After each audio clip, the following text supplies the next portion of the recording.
kumaha urang Sunda mah ciri khas teh sok miara ayam jago sok dipiara.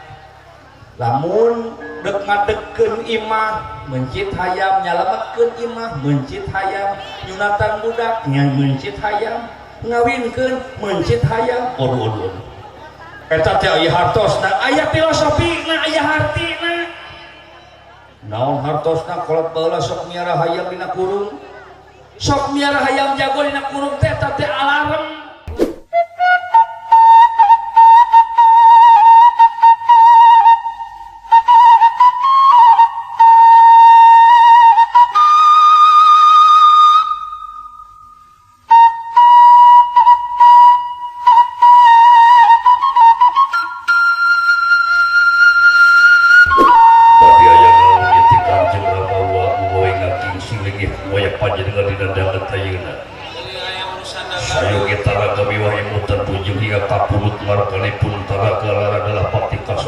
Nuhun kaset oge yai pan pendengar. Sabakara akan nemprakeun leungeun kensa kalayan katuh merdih wena si murahna Gusti anu parantos maparingan mang pirang-pirang kanikmatan ka urang sadaya. Bener. Anu eta nikmat wajib urang keur disyukurkeunana sabab lamun ditampik eta kafir, lamun diaku eta kufur ngaranna.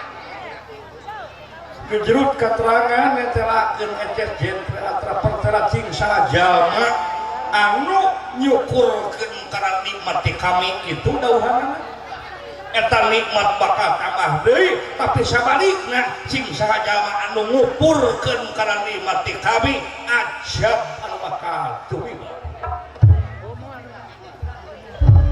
Hartosna syukur, hartina syukur teh tumarima narimakeun kana paha kadar ti pangeran, nikmat ti pangeran bon nikmat detik, nikmat gede, nikmat karasa atawa nikmat teu karasa. Ulah dibarengan ku alar kalasula, ulah dibarengan ku sik-sik meuli perahanan urang syukur perahanan urang ayeuna dangan-dangan meunang sakieu usaha jeung sajabana eta teh lamun urang ara kalasula ku ayeuna hasil gawe urang, hasil ibadah urang sarua eta jeung jelema teh munafik beungeut cingeureup ati mungkin. Teu tumarima kana kadar ti pangeran. Lurus. Salajengna Raka Prabu. Oke gadengaranna teh tak atuh bereuna. Urang teu acan lami malihan haneup keneh ieu dina poean malah sok disebutna teh geus lumrah di urang disebut teh lebaran. Ulolo. Aya keneh kakarena oge. Kakarena aya keneh pointen. Kakarena anu mana? Di lembur mah kitu geuning sok nararipu. Nipu kumaha? Biskuit kalengna jerona rangina. Jika minyak monde kalengna mah aya pas dibuka opak. Geus biasa urang lembur mah kaditu. Opa ulah anu bodoh teh. Leres. Di urang kadang-kadang masih kene aya sorok silih anteuran ka papada jalma, ka papada tatangga. Sami. Masih kene aya di dieu silih anteuran. Malahan ninggang ka keluarga anu henteu gaduh artos anu langkung mah teh kadang-kadang aya panganderan di batur teh dianteurkeun deui ka batur. Ameh teu ripet pajarkeun. Ameh teu riweuh pajarkeun teh. Nepi ka eta lauk atawa daging teh jeung kumeli jeung kentang teh nepi ka garing dianteur-anteurkeun nepi ka lieureun eta daging teh. Bakat ku poho rantang ge dieusian rantang deui we jarona. Bakat ku poho rantang eusina dieusian rantang deui. Leras. Singih teh punten sakatana we tidak malihan dulu masih keneh naon disebut kuburan siang mun. Kumaha yai? Ai lebaran teh naon teh? Lebaran. Leras. lebaran teh nya geus nganasional eta basa tapi eta lamun diudag dina harti basa eta teh asa ti kecap bahasa Sunda. Bahasa Sunda orang Batak nyebut lebaran. Orang Batak mana? Orang Batak dalam batik dicak batok si beletek. Seseueurna orang Jawa urang mana-mana oge teh nyebat teh lebaran. Banyak teh bahasa Sunda, cik bukti da loba bahasa Sunda anu asup ayeuna jadi bahasa nasional model ngeuh. Oh iya artis ya loba nu kitu, aku enggak ngeuh. Eta teh maksudna mah bahasa Sunda ngan hese di Indonesia kina. Lebaran teh bahasa Sunda. Hartosna asal kecap tina lebar, aya lebar teh nyaah. Upami ngangurarangkeun an di pengkerna janten lebaran hartina teh nyaahan. Upami ningang ka poe lebaran urang kudu nyaahan. Kudu leuwih deuneuhan ka saha ka paparaja. Woi iya. Malihan geuningan dulur nu jauh ge teu burung dijugjug pamili nu tebih ge teu burung disungsi dina poe lebaran. Naon margina? Sabab asup pada kecapan ibaratun anu tas dikipikol bi wal ikroni bilisani wal amali bil arkan. Ari rumpun iman teh nu dikedalkeun kulisan anu diaku ku hate anggota badan ge ngalaksanakeun komo kadulur sifatna wajib mentak jauh ge mararudi dipanggihan dulur-dulur anu di pasisian oge. Wah imahna nu satadina di kota dara datang kala lembur manggihan duluranana da kudu patarema dadang kudu patarema panangan ajaring jeung kardus mararudi ka ditu terus mun biasana lamun aya jelema anu ti lembur digawe ka kota begitu balik ke lebaran teh sok Indonesiaan ngomong teh hayang sok pindah adat kadang-kadang hayang Indonesiaan Melayuan ngomong teh Jakartaan model kumaha eta pedah mawa baju kitu make dus make naon teh aya pas rek naik ojek meureun hese bahasa tolong itu diborogodin maksudna mau diborogod di talian meureun maksudna ngan kulantaran hese bahasana jadi diborogodin ngesek diikat aja itu tolong diikat ditaliin bisa wae gitu oke ngan mau hayang gaya diborogodin arang lemur Selawi jadi bambu ikat arang lemur digararanti Cimahi jadi cai cukup Cihalimun jadi air beku Cihalimun jadi air beku bajarkeun araraneh hayeuna jelema mentak rata-rata jelema anu nyarara ka kota balik ka lembur teh sok jadi aneh kalakuanana buuk di beureman kadang-kadang halis dikerok hiji manusia mah poho halis teh teu katuliskeun teu kagambar datang ke tempat loba jelema atuh aneh jiga pampir eta jeung rata-rata budak orang mun digawe ka kota bari di ditu teh ngaduk digaweuna teh sok babalagaan balik ka imah teh geuning buuk beureum leuheung beureum teh mun beureum alus mah juga beureum kapoe teh awewe nu digawe di kota balik ka lembur teh misagara dipake mutarina hideung oge awakna beungeut bodas beuheung hideung leungeun koneng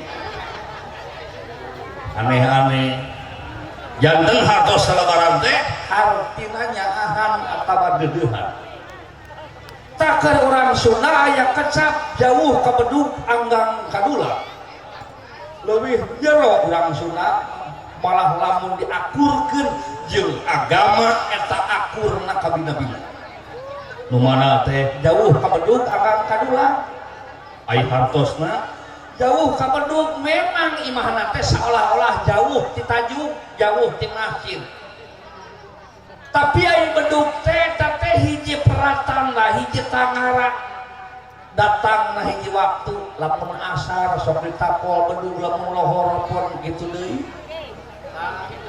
jauh ka bedug tah keur orang Islam anu nya mah ngajalan-ngajalankeun ajaranana lamun inget ka pangeran teh teu ukur nungguan lamun datang bedug. Waduh. Puasa marasa ya bedug. Aldi urang kulantaran lamun lebaran teh sok nabuh bedug mentak disebut teh dulang. Ngadulang teh lebaran, ngalebaran teh silih hampura teh keur jalma nu iman takwa silih hampura jeung papada jalma henteu wae nungguan lamun datang lebaran. Tah eta hartina jauh ka bedug anggang kadulang teh. Hebatnya kolot baheula mah palalinter batan urang atuh. Siloka ungkul kolot baheula. Terus mentak kolot baheula mah urang Sunda khususna nya ge beda provinsi itu di dieu teh. Tapi saampar sakaruhun sarundayan urang. Kumaha urang Sunda mah ciri khas teh sok miara hayam jago sok dipiara. Lamun dek ngadegkeun imah mencit hayam nyalametkeun imah mencit hayam nyunatan budak nya mencit hayam ngawinkeun mencit hayam. Aduh eta teh aya hartosna aya filosofina aya hartina. Naon hartosna kolot baheula sok miara hayam dina kurung sok miara hayam jago dina kurung teh eta teh alarm lamun jam 1 peuting eta hayam sokong korongok supaya ngahudangkeun ka jalma-jalma hudang geura harudang anjeun geura eling ka ajeuna geura tahajud sabab mangsa jam 1 aya nu lungsur ti luhur ka handap aya nu ti handap rek ka luhur rek ka deuheus nya eta ka arsy ka aras lamun dijuk-juk ku manusia lila na 50.000 tahun ku malaikat mah mung sajorelat tah harudang mararaneh teh geura munajat sugan doa maneh ditepikeun ku malaikat ka luhur. Ieu mah kumaha urang mah atuh ayeuna lamun ngadenge sora hayam kongkorongok wati jam 12 majarkeun teh saha nu reuneuh tetep.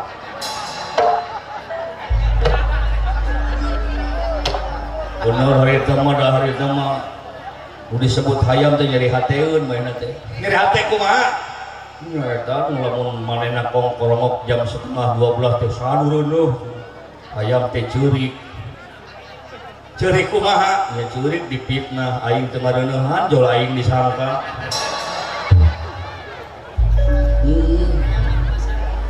Tah eta teh ngahudangkeun eta mah jelas hadisna jelas ngarengkol kateranganna saur Rasul yen lamun di antara sasatoan anu daya di alam dunia anu bisa ningali malaikat lintang ti hayam hayaman ningali ka malaikat ai malaikat teh seueur loba malak hiji malak kaini dua malaikat siama teu kawilang jeung manusia lobaan keneh malaikat mentak geura hudang lamun jam 1 peuting teh geura tahajud eta wanci-wanci anu mustajab keur ngadoa. Lurus. Tah mentak ku kolot baheula mah sok disilokakeun naon dina iket. Eta teh iket teh geuning sok ngawir teh tungtungna eta teh buntut hayam. Sok make di dieuna diacungkeun eta teh jawerna. Sok ditutupan ka dieu eta teh awakna. Jadi hartina teh lamun aya kolot baheula sok manaka iket eta teh nyaritakeun filosofi hayam da iwal hayam anu bisa ngageuingkeun ka urang dijadikeun alarm jeung hayam salah siji sato anu bisa ningali tembus ka malaikat. Ois luar biasa. Maka urang teh tong ngapilainkeun ka kolot-kolot baheula ka ajaran-ajaran buhud eta teh aralus sanyana mangan urang teu bisa murakna ibarat monyet ngagugulung kalapa. Monyet beuki kalapana tapi teu bisa murakna. Da kabeh ge siloka hungkul atuh. Cing deuk nanya ai lamun teh mah dina urang keur salat lamun assalamualaikum ditungtungan ku awe salam bener leres assalamualaikum ka saha gitu ulo hayam is Ing kasaha assalamualaikum teh da kudu anu ngajawab. Tapi geuningan namun teu ngajawab jeung imam teh assalamualaikum warahmatullahi jeung imam teh waalaikumsalam warahmatullahi teu kitu. Mamong ge sarua nurutan nganu hati ai imamah ngan saukur mingpin ngungkul kasaha teh assalamualaikum teh duka sarua jeung hirup teu beda ti ngeri mandi unggal poe hanyir saumur umur.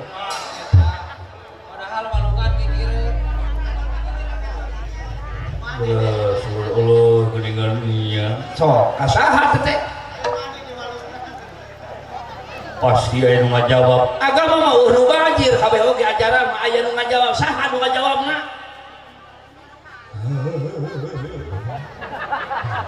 KPW. Assalamualaikum kasih idoy piraku aing. Leres. Kasaha eta ti Gusti Prabu? Deuk dibuka eta. Kumoho? Panasaran salila. Kumoho? Assalamualaikum teh sok aya nu ngagembeng di tiap manusia. Anu nyatetkeun amal hade amal goreng. Rokib atib eta luar biasa.